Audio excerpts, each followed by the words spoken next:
Welcome back to another episode of Excuse My Grandma. It's Kim and my co-host, Grandma Gail. Guys, we are joined by Hena Doba. She is an anchor for Cheddar News. She's a former breaking news correspondent for CBS. And I'm just so impressed with her. I used to work with her at Cheddar for about 2 years. And I produced for her. We did hits together as a reporter. And she's just amazing. So for Hena, thank you for joining us. Thank you. And by the way, I want to tell your viewers, you were phenomenal, a fantastic writer. We miss you at Cheddar News every single day. You are such a talent. Thank you. You're the best, Hena. Grandma once came as a field trip. I to did. the I loved office. it. I loved it. Yeah. When the office was open, that was 2019. Pre-COVID, yeah. Yeah, pre-COVID. What did you think? Oh, I loved it. First of all, I loved the location, looking out at the Statue of Liberty. It was such a pretty office. And I loved the camaraderie that was in the office. Unfortunately, what happened in 2020 was the end of that. So I want to go back a little bit, just for people who don't know. Can you share your age, relationship status, and where you are living? Nobody's older than I am, so don't worry about it. I'm in my 40s. I was born and raised in Queens, New York. I'm first generation. My parents moved here from Pakistan a few months before I was born, for the simple reason they wanted a better opportunity for their kids. My mom had an arranged marriage when she was 16. My dad was 32. So it's just, my family knew that's not what they wanted for me and my brothers. Well, their children. So yeah, I'm the oldest, I'm the only girl, and they moved here to New York City. I currently live in Greenwich, Connecticut. So quite the change from Queens. It's beautiful. Greenwich, Connecticut. I love Greenwich. I really do. I love coming to New York City to work, but I love going home at night as well.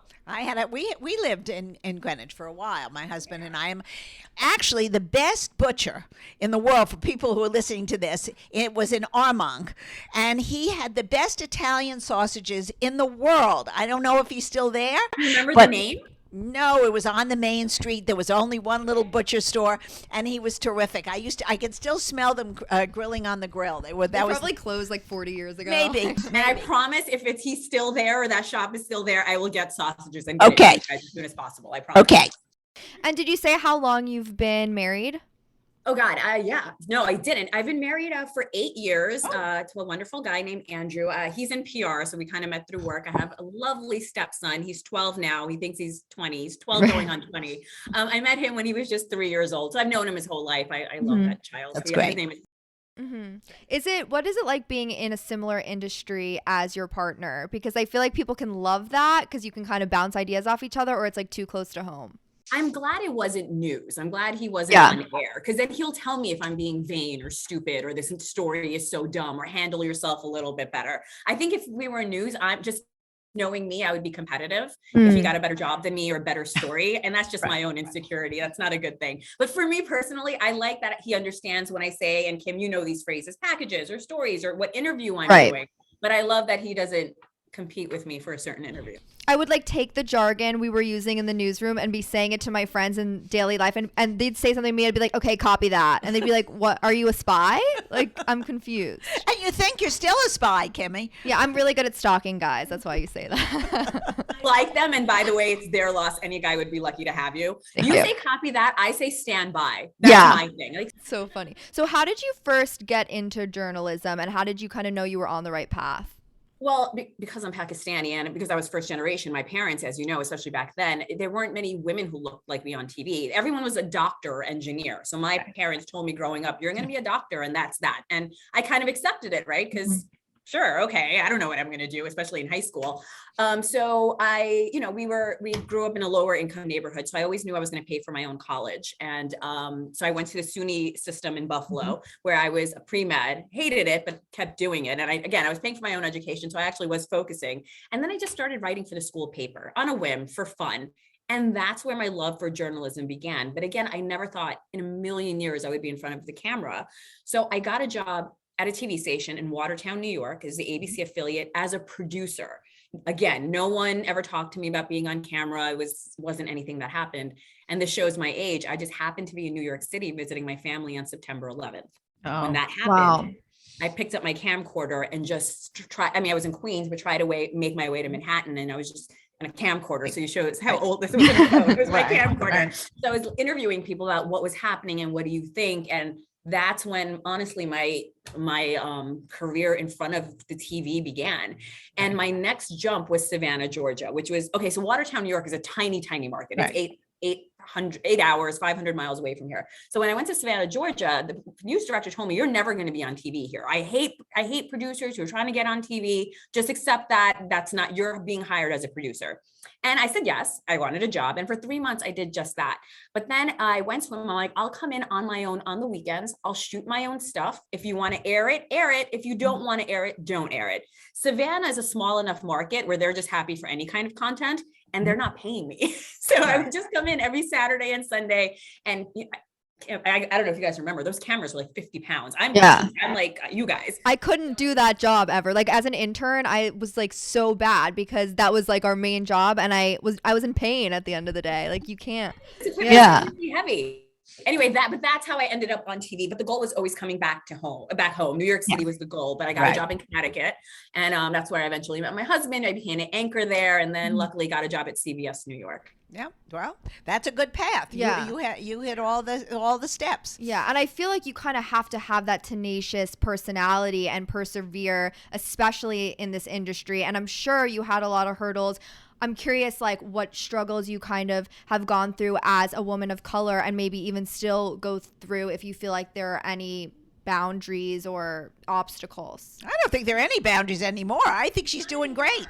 Luckily, thank you. Thank you. 9/11 was a little tough because where I was in Watertown, New York, it was also a military town. So a lot of those soldiers were being deployed to Iraq. So there was obviously a lot of anger and fear. And I understand that. So there were, my news director actually and I wasn't allowed to use my last name. My last name was Wolfenbar.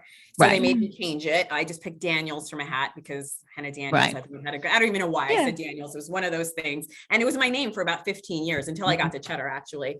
And, my news director would get calls. Why is a terrorist telling me the news? And then, because you have to realize, Kimmy, at the time, Pakistan was certainly on the top of the list of countries that we were worried about, and which actually bin Laden we killed in. So, I mean, it was it's very tough for Hena to carry on her family name in this industry. But now, thank heavens, that period is past. I don't think any news director would tell anyone to change their name. Exactly. I really don't. In fact, I think you're right. Encourage it. I really do. I think so too. Come a long way. Yeah. But, so it was things like that. Luckily, my news director, though, for such a small market, and forget about just being Pakistani, there was no one of color in that market, in front of the camera or behind. So I love that my news director actually made the decision, like, no, and I wasn't, I was new, I wasn't very good either, but he made the decision, like, no, I'm going to keep her on air. And thank God he did, especially because I think I also bring that born here element too. Right. Correct. I was born and raised here, and that many Pakistani that perspective. Right. They didn't have that perspective. So I think there are a few things that always set me apart. And Grandma Gail, you probably know this, as you get older, you realize, like, oh, that happened for a reason. Things just happen in your life that clicked. Do you ever look back at old clips of yourself and you're like, how, like, I've changed so much? Or do you feel like what is that reaction? Send you a picture. I'll just say there was a lot of blue eyeshadow. I did not know what I was doing. I have really curly hair. No, I was a disaster. And, delivery comes after, it takes time to work up delivery. It takes time to ask the question right. Or, move from a joyous story to a really terrible one. And I was in the field for a really long time. Right. So for me, I've experienced the best moments of their lives, but also some of the most tragic. Listen, we're living through a time now where I don't even know how you present the news half the time on the television. It's so sad. You have to filter some of it, I'm sure. Yeah, especially when you're knocking on these doors, you have to be conscious, like, this person is going through the worst moment of their life, whatever it is. And not everyone can walk that fine line. It really takes time to figure it out. Like, this is not just my deadline, my news story. This is someone's life. Right. I think those are the things that really separate journalists and people who just want to be on TV. Mm-hmm. And so now, I mean, as an anchor, you cover everything, but do you have a favorite beat that you like to do, whether it's like politics or entertainment? I think you know this about me, or I love breaking news. I just love breaking news. I love being in the middle of it. I'm an anchor now, but whenever there's so there's some kind of breaking news, I actually ask them, like, send me to the field. I want to be in the middle of it all. There's just that adrenaline that I think that just keeps going. So till this day, and I was in fact, at CBS News, they actually created breaking news correspondent for me because they realized how much I loved it thrived in it. Mm-hmm. So it's been breaking news. And I'm so glad I stuck with that because that's not the typical direction that journalists say. They do like politics, but I just thrived on the scene. I love being there. So till this day, it's breaking news. And if you think about it, 9/11 was my first real story. And it's breaking news. The biggest news story of all. Right? Yeah. It sounds like the scariest thing to do, breaking news. Like, well, it's the most exciting. Like no, Hena but I said. feel like I it's think scary. You're not prepared. You have to someone's in your ear kind of telling you what to say, or you're doing the research as it's happening. Like, I would always be so impressed. Like, I'd be in the control room. They'd say something's breaking. Hena would already be on top of it. Like, have been looking at Twitter or social media or articles or whatever it is, and then and talk for 5 minutes. Well, that's straight. her talent. I know, that's but why she's the head anchor. Talk to me if you saw me 15 years ago, Kim, that would not be the case. I think the hardest part for breaking news is making sure you get the right information out. We hear those things all the time. A reporter says something wrong that's not factual, which is not there. I mean, they're on Twitter, and nowadays, especially, you're being bombarded by so many social media outlets and so many reporters. The toughest thing is, and the most important, is make sure your information is correct. Yes, that's the number one thing. Especially when I was in the field and there was breaking news where I didn't have time to do my makeup or hair, that was fine. As long as my information was correct, I didn't care what I looked like. So that's why it's so important to build those sources. And even if, and even on Twitter or TikTok or whatever it is, trust those sources. Know where the information is coming from. Yeah. Do you fact check before you go on a story? I mean, is there such an app as that? Do you quickly fact check it? If AP News is reporting something, like every news network kind of has a source that they are trusting. As long as when we go on and we're saying according to the Associated Press. And you see that with reports, according to ABC or according to AP News, you do want to kind of, if you're getting it from them and not your own source, you definitely want to say it's coming from this person. Right now we're in a time where I feel like news, it's very hard to stay nonpartisan. Well, I don't think there is any nonpartisan. When I was growing up, when I was in my early 20s, we had Walter Cronkite was, the lead he was truly a journalist. And he really, even though he had a bias, there was, later on, we knew what his bias was. But at the time, we didn't really know what those head anchors were. We didn't know if they were left. We didn't know whether it was right. Now you turn into Fox, you have one point of view. You do ABC or NBC, it's another, or CNN. And I find it, I don't know if journalism schools, how do they approach that? In other words, is it still being taught that we're supposed to be neutral or give the facts out, or is it just a matter of fact that someone's going to put their own bias in the stories? Two things in J school. The most common thing was, one, don't make sure the story's not about yourself. It's about more. It's not you, it's the story. And two, you can't be biased. And I feel like that's kind of gone out the window. How many people on air do we know? Like somehow the story's about them and not what they're covering. So I feel like you're right. And as far as biases in these different networks, it's just a continuation of an echo chamber that you want to be in. Right. So if you're leaning left, of course you're going to go to those stations. If you're leaning right, you're going to go to those stations. But I think it's sad. Isn't there anything in between? I mean, I would almost like to just hear the news. I don't want to hear the anchor's opinion anymore. Or you could have a separate show that's like a talker piece. Yeah, well, exactly. But I don't even know if that exists anymore. I don't think, it's going to be interesting to see what happens with Twitter, with all these things in the news now. It's very, very interesting because, people are dying for the truth. First of all, half the people don't believe anything anymore, which is so sad, no matter who says it. Don't you think so, Hena? Absolutely. Yeah. I think people are a lot more skeptical on wherever they get news from. Unless there's a Fox person who watches NBC or CNN hates that anchor and vice versa. No, I'm with you. I don't know how it's going to change, but it is very sad. I hate that there's not a go-to because now everyone just goes to who they trust. And not only that, we don't even trust the doctors. We don't even trust the people who are supposed to be the CDC. Who trusts any? I don't trust any of them anymore. I trust you. Well, you and I are trusting each other. Yeah, I trust you. I mean, you know what? It's very sad though, because as an adult who's gone through a lot of this, you want to see a person of authority tell you what really is honest. I don't want to know what his opinion is. And then you decide. The viewer decides. Exactly. I couldn't agree more. Well, and there are very few journalists that still do that. The market, as you well know, is so saturated Right. that you're just trying to stick out. So now it's even become a form of entertainment. That's what I was gonna say. Yeah. It's just more interesting to watch people either like having arguments or like having some sort of opinion. But like if you want fights or like turn on Bravo, like you don't. Exactly. That's not what the news is about. So. And if I knew that's how it turned out, I would never have gotten in news. But no one would have known. It kind of just Right. It's just evolved. And also it's still like the most important. I mean, think about COVID. Like everyone just were glued to their TVs. That's their only source of information. So it still has to exist. Like people who say news is like a dying industry, like It'll never be. No. It'll never be. Somewhere in the middle again, and be able to understand and empathize with the people who are telling us the story. We haven't had characters that you could really attach yourself to and really look up to. And I think that's been a problem. Mm-hmm. I'm also curious how COVID has kind of changed the way that the newsroom is, both because I feel like I see you sitting in the office now. It's not packed with people. At this point, is it 100% back any days, or what is the It's update? here cheddar at least, and most newsrooms that I know, anchors, reporters are typically coming in. Mm-hmm. And production teams, but a lot of people work hybrid. Sometimes they come in twice a week. I think at least here at Cheddar, a lot of people come in twice a week. And honestly, that's very different, Kim, as you well know.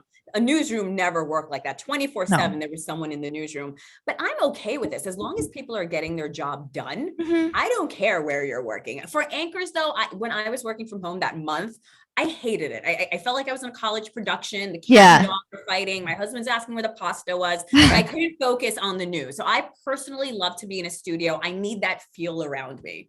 But that is a huge change. No one worked from home. And like, you said, like, when you were in the industry in the beginning, like you had to have those conversations with your boss of like, put me on TV, whatever. Like you can't really have I had a boss at Cheddar who gave me a chance too. And like, I don't think I could have, like, especially with going on air, the tech element adds a lot of anxiety. Like that already, like as an anchor, you don't need any more anxiety. You're already doing like a lot of work, and to be there and be like, is my Wi-Fi gonna fail? Can they hear me on the other side? Like you're doing it. It just isn't going to be the same for younger people coming into the industry. Do you have any advice for aspiring journalists who want to get into this field? You're going to hate this advice. Well, you're not, because you guys get it, but people typically do. And if someone told me this 10 years ago, I would have gotten so mad.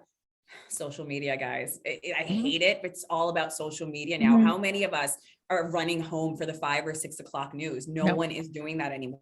Our kids certainly aren't going to be doing it. You need to have that social media presence. And I'm not saying you need to have thousands and thousands of followers. It will help. But I think just becoming that reliable voice on Twitter or TikTok, and I hate saying that. I really do. Well, we love it. Yeah, that's the only way we make money. So it's the only way we're making a living. So it's amazing. It's amazing. I didn't even know what TikTok was. Yeah. I mean, honest to God. I mean, till Kimmy introduced this to me 8 months ago. But this is a whole world unto itself. A whole world unto itself. I think for me, like, I just want to create content, and the content that I love was a little bit more like lifestyle focused. So for me, like, TikTok ended up being a really good place to create content, and that's where my following our following really grew. Whereas I feel like when I was posting like clips when I was working in news, like it was harder to grow in that way, because maybe it's not quite the same format. I don't know. Everyone's a little bit different, but authenticity comes out. Yeah, exactly. This comes out. You can tell somebody's really enjoying this versus someone who's just kind of going on camera to talk about whatever. Totally. I think that shows. Viewers know. I don't know what the audiences are on TV anymore, Hena. Have they drastically gone down, or is it pretty steady, or what? Networks are suffering. No one's watching, not just network news, network TV in general. Everyone's going to their streamers. And actually, we have somebody from the metaverse on today, and told me that they're starting a news station in the metaverse. No way. That's what's going to happen. And she actually gave me her card. She's like, no, we're going to be looking. So it's just changing, Kim. Yeah. I'll forward you the information later. Yeah, that's so interesting. Yeah. So I want to talk a little bit about relationships because this is a dating podcast. What is it like being a stepmom? I know because we haven't really taken that angle yet with any of our guests. So I would love to appeal to those people who are listening and kind of if you can share your experience with that. So I'm a little different, especially for first generation Pakistani. Mm-hmm. I knew very young, like I said, I grew up, in lower income homes, but both my parents were working almost 24 hours. So I raised my younger brothers. I had 3 younger brothers. So I love children, but I always knew, and my mom's like, even before you knew how children were conceived, I said at a young age, I don't want kids. I just don't want kids. And that really stayed with me through college in my early 20s, even when I met my now husband, but he knew he didn't want any more children. He had a son, Henry. That was perfect. And then and I'm like, I love children. I don't want any kids, which by every relationship I was in would end, because obviously I get it. A man wants to start a family, and every woman he was dating, I think same thing, because every woman, they want to start a family. So we connected on that. But with that said, I still don't want any biological children, but with Henry, and I met him when he was 3, I understand the joy of Christmas morning now. Mm-hmm. There are things, getting Halloween, it looks like my house threw up. I totally get into these things, and I love it. I love having a stepson. I have no regrets about not having my own child. We have something in our family that's similar. Yeah, I mean, if you're a wonderful stepmom, the relationship is he really has 2 moms, and it really is a very beautiful thing, and the child benefits very well from that kind of relationships. It's very much a co-parenting situation. Yeah. His mom, Henry's mom, and her husband live 10 minutes away from us. So at Henry's baseball games or soccer games, the 4 of us are always standing together. Terrific. For Henry's birthday, we always go out to dinner to just show that we're all here. I love it. He's like, hey, Hena, can you call mama and get my iPad? I love that that's there. I think that's great. Things are really, really important. And by the way, though, even when I moved to Greenwich, I remember I went to, I'm like, it's a new city. Not many people look like me here. I went to a therapist, and I'm not going to say the therapist's name, but I looked at her. She was on, a lot of news channels. I'm like, she understands TV. She told me, she's like, you're never going to make friends here because you're in the burbs and you don't have biological children. You make friends through school. Well, harder. She gave me cards for fertility clinics. I don't think they believe me. Oh my God. I never. She's like, Cornell and Columbia, they have, and which I'm sure they do, but I think people don't understand. Or just they can't comprehend that maybe a woman really genuinely loves kids, but doesn't want to have her own. Right. Okay. I get it. So you said your parents had an arranged marriage?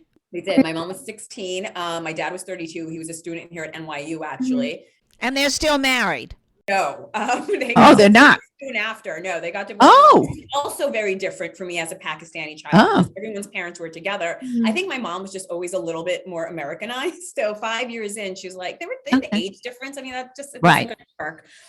So no, we're all in the tri-state. I wish I could say, they get along. They don't talk to each other at all. Like me and, Henry's mom, we're fine. But I think that I also kept that in mind. I'm like, I remember how my parents were. I never want to be like that in front of somebody else's child. But one thing I will say, because my mom had an arranged marriage at 16, she was divorced. She was divorced by 21 with 2 kids in the ghetto Queens projects. But one thing my mom always said to me, especially, she's like, education is key. She's like, if I had an education, no one would have forced me to get married. So I think she did kind of back down on like, I'm going away to college. I was very lucky. My mom's like, don't ever depend on a man. You need to make your own money. And that's when like, I've been working since I was 14. I'm like, do you want me to keep working at a McDonald's, or do you want me to actually go get an education and focus on my own career? And she luckily supportive. So there's been recent headlines saying that you're rumored to join the Real Housewives of New York.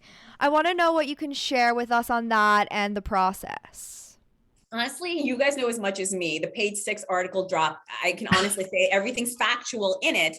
They did reach out to me. The conversation was ongoing, but I also know they've reached out to many, many amazing women in New York. Why my name was released to Page 6, I still have no idea.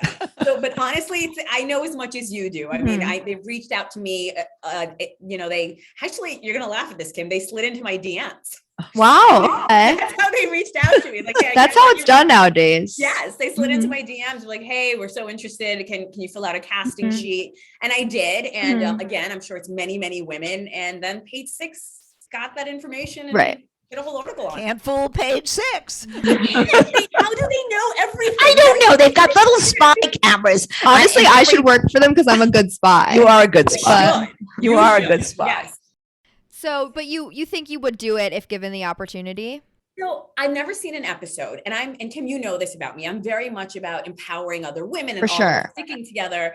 And I said that to the woman, the casting director, and she's like, "We're retooling the show. We're changing it completely." And the way we left it, she's like, "Let me come back to you with exactly what we're doing." And that's how we left it. So she hasn't even brought the new pitch to me, but somehow Page Six leaked it. So Right. it depends. If it's like the old, the normal stuff where, you're flipping tables, I'm not doing it. But if it's a group of women who work and are honest and want to support each other, but I know that's not good TV either. Remember that. Conversation continues. You're the first person I'm going to Okay. do. All right.